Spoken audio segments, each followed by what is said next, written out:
Assalamualaikum warahmatullahi wabarakatuh. Ini saya sore hari ini lagi di lokasi eh, tanaman jambu citra ya. Jadi untuk perbandingan rekan-rekan yang ada di luar sana antara alpokat, perlakuan alpokat dengan jambu citra itu sedikit berbeda gitu. Tapi kalau untuk pupuknya sendiri, kayak saya juga masih sering memanfaatkan dedaunan yang rontok untuk menjadi nutrisi tambahan si pohon jambu. Jadi alat bantunya cuman ini, Pak. Ini saya ini. Saya menggunakan sapu lidi tapi dari pohon aren ya, pohon nira itu.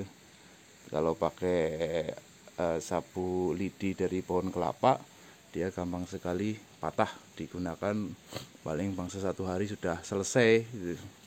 Jadi alat ini saya pergunakan untuk membersihkan ketika sudah mulai masuk di musim kemarau, Pak. Jadi tanah ini apa namanya, tanah yang ini nih, kalau untuk jambu sendiri itu dia butuhnya kering, Pak. Dia butuh kering. Ini makanya kita bersihkan ya di dalam.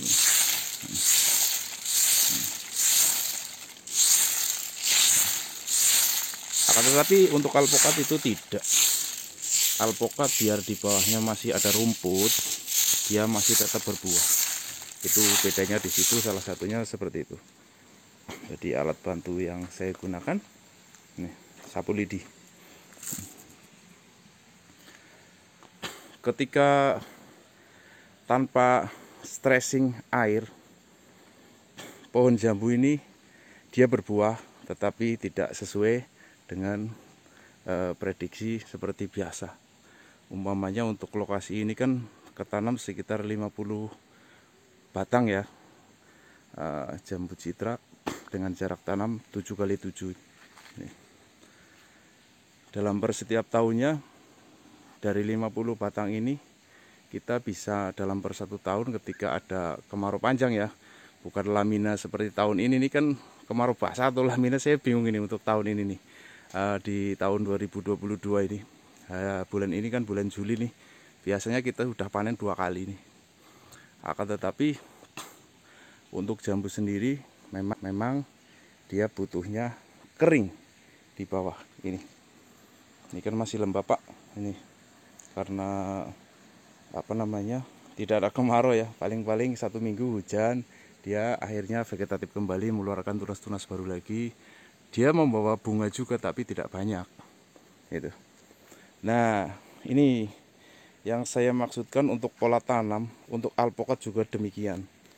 Jadi kita bikin gundukan supaya dalam fase vegetatif otomatis karena dia digundukan, proses akar untuk melebar itu kan cepat jadinya karena tanah itu gembur.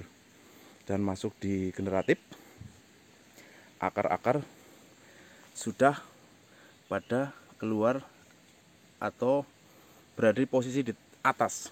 Jadi ketika ada panas, Tuhan itu, Allah itu memberikan kita musim di tropis ini, ada kemarau, ada hujan, posisi atas ini pasti akan mengering.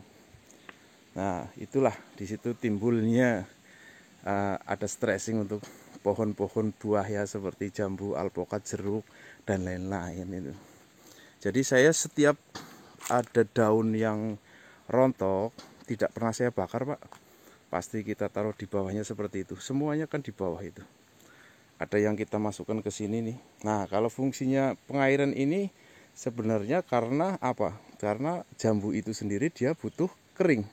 Makanya ketika ditanam di pesawahan harus menggunakan metode seperti ini. Kita belah tanahnya ini.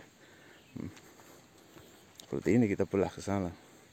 Agar posisi yang di atas ini kering, air kan pasti dia akan mengejar ke posisi bawah. Otomatis di sini kering, Pak, di atas. Ya kan? Itu juga berlaku juga untuk alpokat ketika posisinya di sawah. Saya juga menggunakan metode seperti itu. Jadi ketika ada panas yang tidak banyak pun dia akan mengalami stressing air. Nah ini untuk tersiernya sama sekundernya juga saya setiap nanam yang namanya tanaman buah yang seperti saya tanam itu kan jeruk lemon California, sama ya, saya juga tidak menggunakan pruning ekstrim, tidak. Karena apa? Karena buah jeruk juga dia bisa mengeluarkan buahnya di ketiak daun gitu. Ini lokasi jambu citra ini. Jadi saya tidak pernah kayak posisi rumput ya kan. Kalau ini kan rumput sudah tidak begitu jalan kan, karena posisinya sudah lumayan teduh kan. Jadi dia tidak jalan. Nah, adapun dulu waktu pas pertama kita tanam masih posisinya belum seperti ini, rapat. Pasti rumput banyak yang nongol. Kita bersihkan dan kita masukkan lagi ke pangkal pohonnya, Pak. Ini posisinya kita belah-belah, Pak, supaya ada kering. Ini dulunya sawah ini. Dulunya sawah, cuman sekarang kita bongkar, kita jadikan kebun jambu ini. Dalam per 1 tahun untuk lokasi ini nih, isi 50 batang. Alhamdulillah ketika bisa panen dalam 1 tahun itu 3 kali, minimal 2 kali itu bisa masuk di 100 juta per 1 tahun itu minimal, Pak. Saya pernah dalam per 1 tahun itu lokasi ini panen berapa ya? 5 kali dalam 1 tahun itu. Berarti artinya tidak putus ya. Itu pada waktu kemarau panjang. Makanya kita harus paham di situ. Kita harus jeli juga di situ. Bukan artinya teknik-teknik dasar itu kuno, tidak. Jadi ada lamina yang setiap siklusnya per 4 tahun sekali, hujan sepanjang tahun, ya kita tidak berharap banyak akan buah kan gitu. Dan masuk di musim kemarau panjang seperti tahun 2019 yang lalu, di lokasi ini saya bisa panen 5 kali dalam 1 tahun. Dan alhamdulillah isi 50 batang di sini nih bisa menciptakan uang, mencetak uang sejumlah 350 juta untuk lokasi ini. Jadi posisi bawah selalu saya bersihkan, Pak. Ini 2 hari yang lalu baru kita sapu ke dalam itu. Sampahnya kita kumpulkan. Nah, posisi ini yang di parit memang belum kita bersihkan, nggak apa-apa, nggak masalah, karena kita mengejar posisi lokasi-lokasi yang lain. Kita ambil vital-vitalnya aja.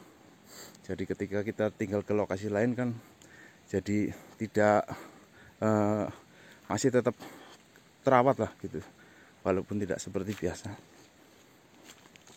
gitu.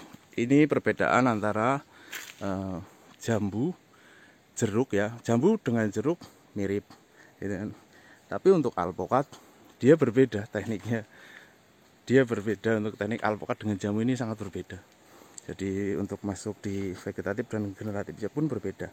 Sementara kayak pohon jambu citra ini kan dia vegetatif itu setiap bulan, paling lama itu 2 bulan dia vegetatif. Tapi pohon duku itu di belakang ada itu. Pohon duku itu dalam per 1 tahun saja dia vegetatifnya kan bisa dihitung. Nah, sama dengan alpokat juga demikian kan, tidak serutin jambu citra lah. Dia vegetatif, sering vegetatif terus. Jadi ketika tidak tahu metodenya kan untuk pola-pola stressing dan asupan nutrisinya, tidak menemukan hasil yang maksimal. Karena apa? Karena jambu citra itu kan dia tidak mempunyai kulit. Jadi kadang-kadang ada istilahnya untuk buahnya itu, kalau orang sini bilang itu seperti busuk di ujung mulutnya itu kan. Kalau di sini itu bilang cemong lah. Dan di dalamnya biasanya ada ulet karena dimasuki lalat buah kan. Sebenarnya lalat buah itu bukan faktor utama, bukan. Dia hanya mindoni, cara orang Jawa itu mindoni. Jadi udah ada posisi lubang baru dia kerja. Itu sifatnya lalat buah seperti itu. Nah, demikian ini untuk sore hari ini. Kita sedikit berbagi ya antara perbedaan untuk perawatan jambu citra dengan alpokat itu sedikit berbeda. Alpokat posisi di bawah posisi di bawah pohon, ketika banyak rumput dia tetap berbuah, dan tidak harus pola stressing yang berlebihan. Dia tetap berbuah seperti alpukat, tapi jambu tidak. Itu. Jadi posisi bawahnya dia harus lebih kering untuk jambu, sementara alpukat tidak seperti itu. Walaupun rumputnya banyak, dia tetap berbuah. Tapi kalau jambu sendiri tidak, Pak. Ini untuk pengalaman saya, kalau jambu ini sama dengan usia tanam yang di 174 mdpl yang kemarin kita review itu kan, untuk masalah lagi ada buahnya itu kan sama bunganya yang susul-mesul itu kan. Ini sama, ini kita tanam sama, ini tahunnya sama, cuman berbeda 3 bulan. Saya tanam di sini dulu, baru 3 bulan yang di 174 mdpl. Jadi sedikit berbagi dengan yang pernah saya kerjakan, yang pernah saya alami, mungkin bermanfaat untuk panjenengan ya yang di luar sana. Jadi apa yang saya tahu ini tidak hilang, kita bisa berbagi. Saya juga kadang-kadang butuh dari rekan-rekan lain yang sering up video di YouTube ya, bisa untuk perbandingan. Kita saling mengisi saja. Di dunia ini tidak ada yang pintar, semua ilmu itu adalah milik Allah. Kita hanya memiliki sementara, sifatnya itu bertahap. Kita belajar dan kita dapatkan itu ilmu. Jadi ketika kita, apa yang kita tahu, apa yang kita miliki, ya sudah menjadi kewajiban kita untuk kita bagikan. Jangan sampai tidak kita bagikan. Jadi untuk kedepannya juga akan lebih bermanfaat untuk orang lain lah.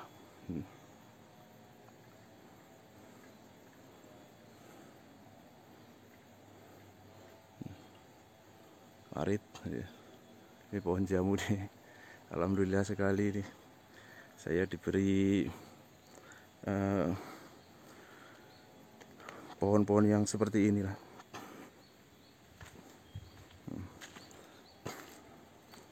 Untuk antisipasi kelelawar, kita biasa gunakan jaring. Ini jaringnya udah rusak.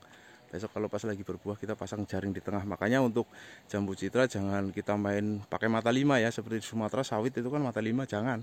Nanti kita kerepotan, posisi kita pasang jaring untuk antisipasi kelelawar. Ini posisinya seperti ini, perbedaannya juga sudah saya jelaskan. Jadi untuk jambu citra sendiri dia butuh stressing air, jadi lokasi di bawahnya itu memang butuh bersih dan kering.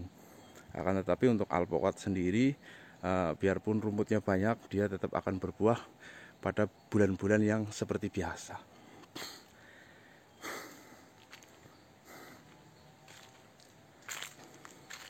Jadi yang namanya ilmu itu sebenarnya gratis ya. Gratis, anugerah dari Yang Maha Kuasa yang kita peroleh secara perlahan. Yang mahal itu adalah bentuk kesalahan kalau menurut saya. Yang mahal itu bentuk kesalahan yang pernah kita lakukan dan kita putus asa, apalagi kan kita mundur, itu repot itu. Jadi yang nama ilmu menurut saya itu semuanya anugerah dari Yang Maha Kuasa yang diberikan ke umatnya yang ada di dunia, yang bisa mencerna dan bisa membagikan ilmu tersebut. Jadi akan lebih menjadi manfaat gitu kan. Yang mahal itu prosesnya, yang mahal itu adalah kesalahan, bentuk dari kesalahan. Kalau ilmunya itu gratis, kita dapatkan dari setiap tahun yang kita pelajari. Karena Indonesia memang seperti itu sih. Kebanyakan petani itu dia pintar karena belajar gitu. Beda dengan di luar sana ya, mungkin di Jepang, Korea atau yang lain itu kan petani bisa tahu, belum dia tanam dia udah bisa hitung untuk hasilnya. Kalau di Indonesia saat ini belum. Mudah-mudahan kedepannya pemerintah kita lebih baik lagi. Demikian untuk sore hari ini. Tetap semangat, tetap sehat selalu, tetap fokus di jalurnya masing-masing lah. Yang penting untuk tanaman buah kita main untuk skala produksi pasti ada hasilnya. Oke, wabil taufiq wal hidayah. Assalamualaikum warahmatullahi wabarakatuh. Salam hangat dari Banjarnegara.